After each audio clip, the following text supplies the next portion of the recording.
बच्चों, इस वीडियो में हम कर रहे हैं एक्सरसाइज 3.5 के क्वेश्चन नंबर 2 और क्वेश्चन नंबर 3 को। क्वेश्चन नंबर 1 हमने पिछले वीडियो में कर लिया है और अगर आपको वीडियोस मिल नहीं रहे हैं तो प्लेलिस्ट में जाइए, सब कुछ आपको सीक्वेंस में मिलेगा। तो स्टार्ट करते हैं क्वेश्चन नंबर 2। आपको दो इक्वेशंस दी गई हैं, आपसे कहते हैं for which values of A and B, A और बी की किन वैल्यूज के लिए ये दोनों lines infinite number of solutions देंगी। तो बेसिक्स पता होना चाहिए तभी आप इसे कर पाएंगे, infinite number of solutions. First of all मैंने क्या किया, दोनों इक्वेशंस को लिख लिया है और पहली इक्वेशन में भी कांस्टेंट लेफ्ट में ले आए हैं, दूसरी इक्वेशन में भी कांस्टेंट्स को लेफ्ट में ले आए हैं। अगर आपका मन है तो आप राइट में रख के भी सॉल्व कर सकते हैं, कोई प्रॉब्लम नहीं है। आगे बढ़ते हैं। x का कॉफिशिएंट है यहाँ 2, यहाँ x का कॉफिशिएंट है a माइनस बी, तो a1 बाय a2 हो जाएगा 2 अपॉन a माइनस बी। इसी तरीके से y का कॉफिशिएंट 3 और y का coefficient a plus b, b1 by b2 हो जाएगा 3 अपॉन a प्लस बी, और ऐसे ही c1 बाय c2 हो जाएगा 7 upon 3a plus b minus 2। यहाँ तक कोई प्रॉब्लम नहीं है। अब इन्फिनिट सॉल्यूशन का मतलब होता है कि तीनों रेशियोज इक्वल हों, a1 bye a2, b1 by b2, c1 bye c2। तो आप कोई भी दो रेशियोज ले सकते हैं। उदाहरण के लिए मैंने पहला और तीसरा रेशियो पहले इक्वल ले लिया, ठीक है। अब मैं इस रेशियो के लिए कैलकुलेशन करूंगा और एक इक्वेशन जनरेट करूंगा। तो ये यहाँ multiply 3a into 2 is 6a, b into 2 is 2b and minus 2 into 2 is minus 4। Cross multiply कर रहे हैं, ये इधर multiply a into 7 7a minus 7b। यहाँ तक समझ में आ गया। अब क्या कर सकते हैं हम, देखते हैं। तो यहां पर 7 है, a है, मैं इस 6a को उठाकर 7a के पास ला रहा हूं, तो 7a माइनस 6a रह जाएगा a। इसी तरीके से इस 2b को मैं उठा के माइनस 7b के पास ले जा रहा हूं, माइनस 7b माइनस 2b रह जाएगा माइनस 9b, और उधर माइनस 4 एज इट इज छोड़ देंगे, माइनस 4 एज इट इज। तो अब आपके पास है a minus 9b is equal to minus 4। ठीक है जी, ये आपकी पहली इक्वेशन बन गई है। दूसरी इक्वेशन बनाने के लिए मैं फिर से कोई दो रेशियो इक्वल रख देता हूं। मान लिया जाए a1 बाय a2 और b1 बाय b2 को मैंने इक्वल रख दिया, ये रहा।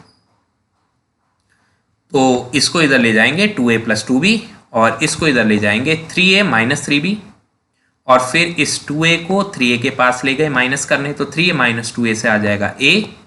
2b को ले गए माइनस 3b के पास, तो माइनस 2b आ जाएगा इधर, माइनस 3b माइनस 2b हो जाएगा माइनस 5b, और इस साइड सिर्फ 0 बचेगा। सब कुछ तो हमने भेज दिया राइट साइड में, ठीक है। तो लिखने का तरीका यह है कि यहाँ वेरिएबल्स इधर और कांस्टेंट इधर। इस केस में हमारे लिए वेरिएबल a और b है, हमें a और b की वैल्यू निकालनी है, ठीक है जी। तो आगे बढ़ते हैं। ये इक्वेशन हमने यहाँ पे लिखी हुई है, अब इनको हम सॉल्व करेंगे एलिमिनेशन मेथड से, क्योंकि वही सबसे बढ़िया मेथड मुझको लगता है, आपको भी शायद ऐसा ही लगता होगा। तो a का कॉफिशिएंट 1 है, a का कॉफिशिएंट 1 है, इसलिए ज़्यादा मेहनत की आवश्यकता नहीं है, पर इनके साइन सेम होने की वजह से नीचे वाली इक्वेशन में हर एलिमेंट का साइन बदला जाएगा। तो ये पॉजिटिव है तो नेगेटिव, नेगेटिव है तो पॉजिटिव, और न्यूट्रल का वैसे साइन बदलने की आवश्यकता नहीं होती क्योंकि वो तो है ही 0, स्टिल हम लिख देते हैं नेगेटिव।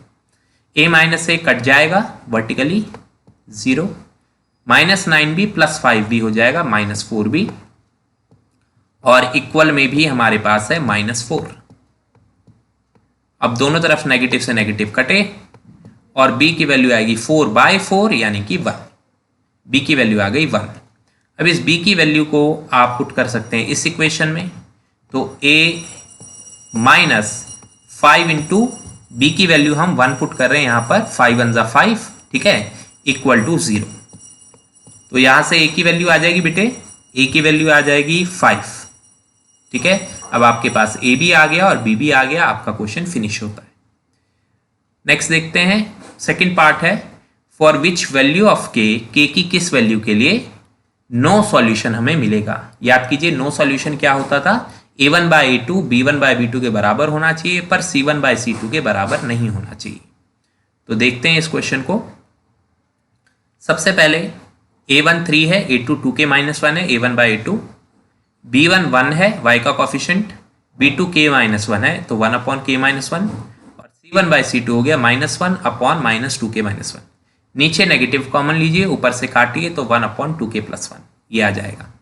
अब अब हम जानते हैं कि a1 bye a2 b1 by b2 के बराबर है, पर बराबर नहीं है c1 बाय c2 के, क्योंकि ये नो सॉल्यूशन का केस है।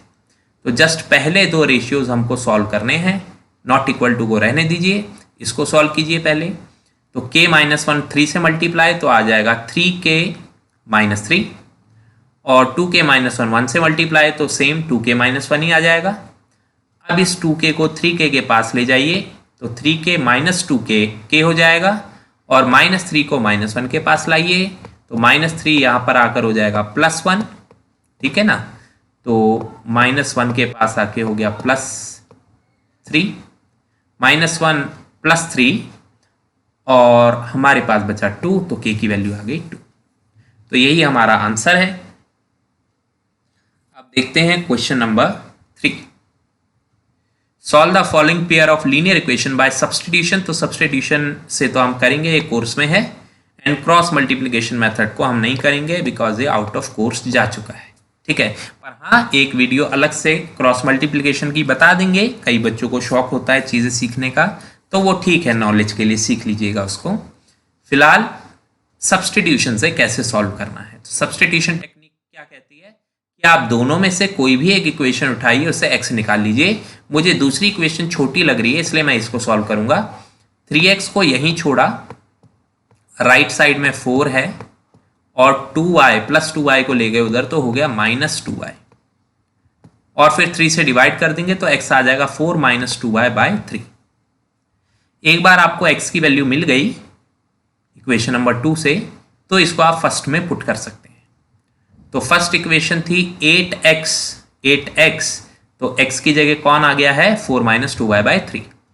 8x plus 5y is equal to 9, सही है। अब देखिए बेटा, इसको मैं सॉल्व करूंगा पूरा का पूरा। कैसे होगा, पहले 8 4 हो गया, फिर 8 2 16 माइनस 16 हो गया। अभी अपॉन में 3 है, इसके अपॉन में 3 नहीं है, तो हम इसका एलसीएम ले सकते हैं। 3 5 15y हो गया, और जब पूरे के अपॉन में 3 आ जाएगा तो उस 3 को 9 के पास ले जाएंगे, 9 3 27। समझ आ गई कैलकुलेशन। तो ये एक बारी में हो सकती है बहुत ईजिली। आगे बढ़ते हैं। माइनस 16y प्लस 15y मिलके हो गया माइनस y, तो ये सब्ट्रैक्ट हो गए और आ गया माइनस y, तो ये माइनस y लिखा है।